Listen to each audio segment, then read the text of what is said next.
We're going to explore some elements of Ron Heifetz's adaptive leadership framework.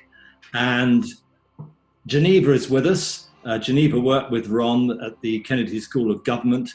And Jeneva, we're just going to look at one on this little clip, the dance floor and the balcony. So what's it about?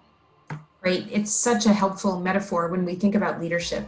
Yeah. So as leaders, we have to move back and forth from the balcony to the dance floor over and over again in a day, in a year, in a decade. And it requires that constant improvisation because today's plan may not suit tomorrow's reality. And we see that in today's environment clearly, right? Really obviously. And taking a balcony perspective can be very hard when you're fiercely engaged on the dance floor, right? When you're doing that dance, getting budgets approved or trying to get someone new on your team, trying to figure out the politics of your organization, whatever it is, that dance floor, you have to be there and you have to engage and you have to show off. But at the same time, taking a break and getting some perspective on how you're behaving and how your behavior is impacting the system is a key to effective, sustained leadership. So to give you a concrete example, Matthew, I think you and I talked about this a couple of weeks ago with a client. A client had to announce some changes that would benefit some of the people in his system and really not be welcome to other people in the system. And so one of the things that he shared with us was, okay, so for this dance floor balcony, what he decided to do in the town hall meeting was make an announcement in front of this. At that point, there were 20 people. He made the announcement and then he waited to see how people would react. So often when you make an announcement, if it's going to hurt people especially, you could kind of keep talking and you might apologize, or maybe you don't apologize, or you make excuses.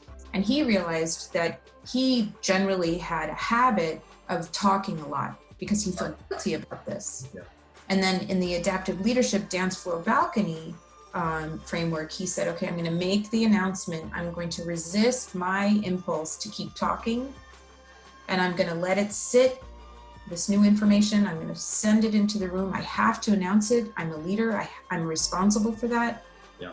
But I'll then pull back and make sure I give space to the other people in this meeting so that I can hear their reactions, their feelings, right? Their thinking, their cognitive reactions, so that then that process of collaborative leadership can take place. So he was on the balcony, he was on the dance floor, and then he pulled back to the balcony. And then the result, you remember he told us in our powerful conversation with him, he said that he was amazed at the reactions that he got.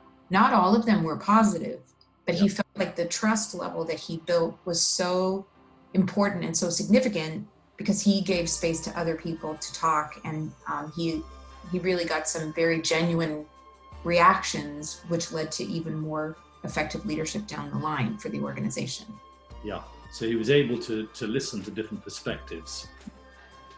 Because I remember him saying there were certain things that came up that maybe were things that he wasn't expecting or hadn't. Yeah, even remember thought. that. Yeah. From his colleague, he talked about his peer who had both actually negative and positive reactions, and he never would have known that. He said, right? Remember you and I talking about that. He never would have known that had he not tried something new for him, what was getting on the balcony.